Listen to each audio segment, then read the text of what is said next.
New bike day today. Not one, but two. Well, that's actually my mate's, but my son's friend, but this is mine. They're both 250 XCs.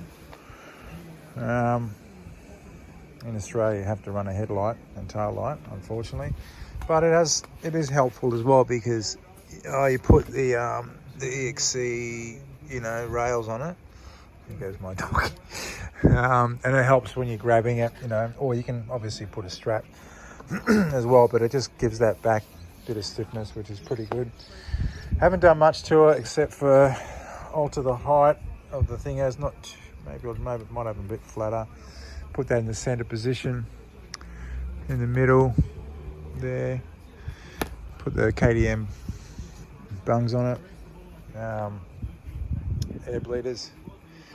I'm going to run these for now, just see how they go. But I've got some new Midwest engineering, whatever it is, levers coming shortly. So that should add a little bit of light pull. But these are running the 10s as well. So when I say the 10 imprint under here, it's hard to sort of see because it's getting a bit dark, but you can barely see it there. But anyway, I'm running those, so they're actually quite light. But the key is, I would normally have that even further out. I would have it to at least there, so you're just grabbing from there. But the new mid, as it's obviously a lot lighter pull. So that's that. I'm gonna pull these out and just see how much radio braces are, how strong they are. Someone here will be able to probably tell me, but they look pretty strong. I've never needed to change them over before on KTMs. What else is on it? Nothing really. They don't need much. The factory seat, that is a necessity. You've got to have that. Stops you from sliding back. I changed that. I hate white, and I hate that in white, and I hate that in white. So that was all changed over. Actually, I think it looks quite good in black and orange. I put the skid plate on, which is a hard equipment part, which goes on that. I have got the Enduro Engineering rear shark fin. It only makes sense because that just gets scuffed up, so if it was black or orange, there's no point. That is a must. I bought that from Slavens. I've always had these. I normally run them up here. I have run them up here, the extenders, but the temperature is really here. So by having that extension, I don't know how much extra oil it holds, but it would have to be more than double or triple to what would be in the reservoir, even when that piston's pushed in. So by having that and these little fins, you have to kind of grind it a little bit to get it to, so you just put that on a lathe, unless there's new ones at the moment. But that works a treat, and they actually work. So I put that on it as well. Apart from that, it's just preferred setup. I've got the headlight on, but it's actually switched off. It's disconnected, so the rear tail light will work. Maybe someone here might be able to tell me if it's okay with running just the rear tail light. I heard yes, and I've heard no, so I don't know. So I'll try it for a little while. I'll try it with the light on, which will be in the on position there, for a little while and see how that goes.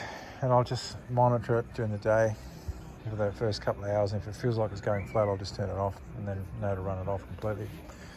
But that is it. Nothing else you need to do with these bikes. They're pretty good.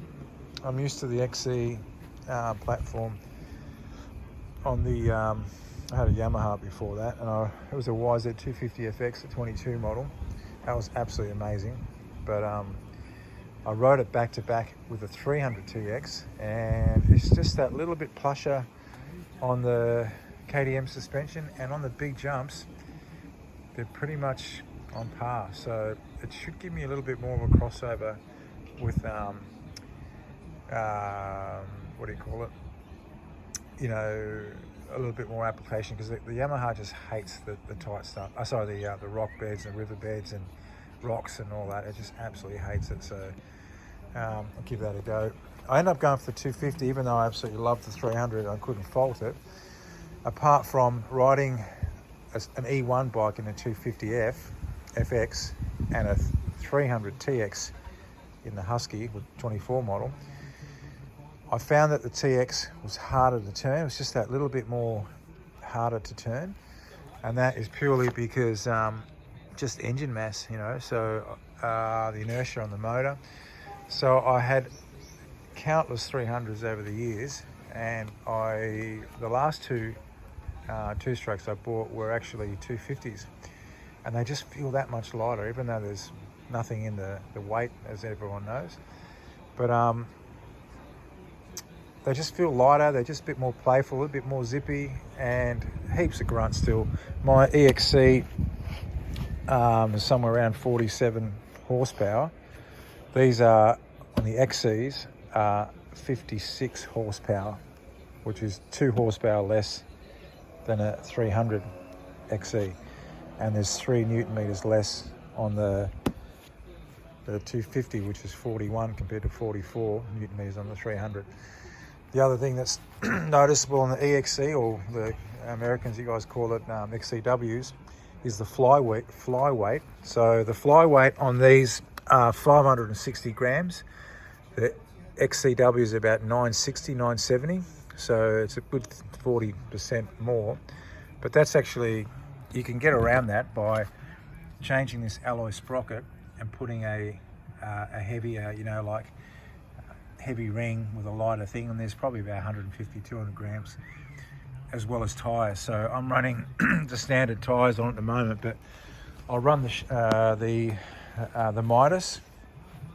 They are absolutely awesome. They are 5.4 kilos compared to a Shinko at 7.6 kilos. So you're talking 2.2 kilos, and that is essentially a flywheel. So people muck around and get all hung up on flywheel weights and so on, but you've still got to turn it there, which turns it here, and that becomes inertia as well. So something to think about. You can obviously alter that by tyre weight and also sprocket weight as well.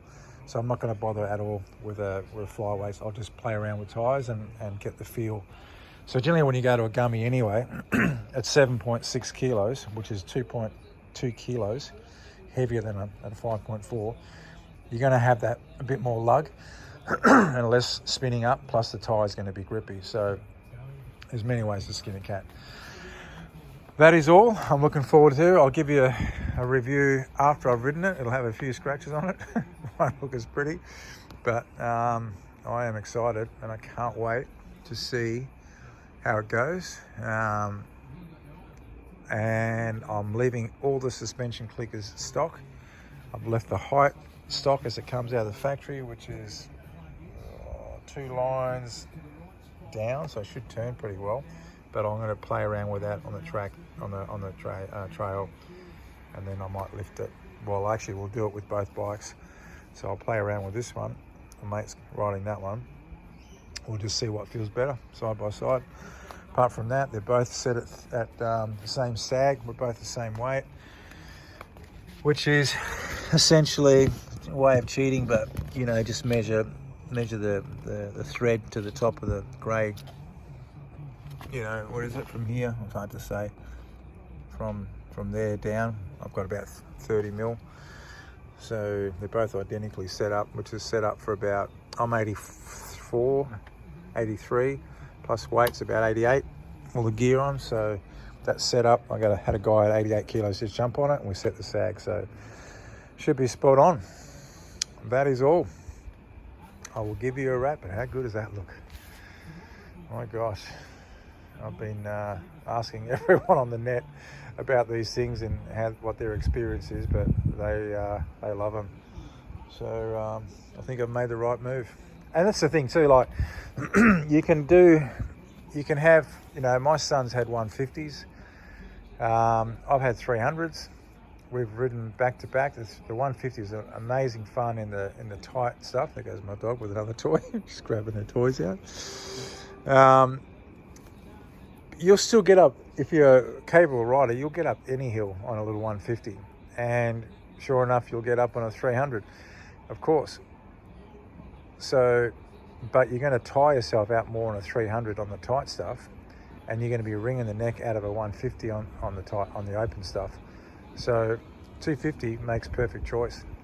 I don't know why people think they got to go to a 300, but I think I've made the right choice. I'll probably just put some fork leg protectors. One thing you should do with the fork leg protectors before you put them on, which I didn't have any on, they're on back order, is just tape that up with some gaffer tape, or cloth tape, whatever you call it overseas, and then put it on, because you'll find it will just grind if you got some dirt in there or sand, and you'll wreck it. So tape it up first, stops any friction being directly on it. Undo your connectors there, wrap it around if you want to. That's what I would do, and then put that on as well. And definitely look into that. That is a game changer. That's all, guys. I'll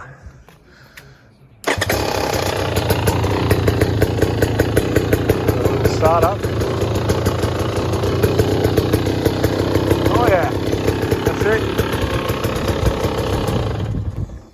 Can't wait. Let's start this one up. Now this one will have the lights on. We're just playing around now, aren't we?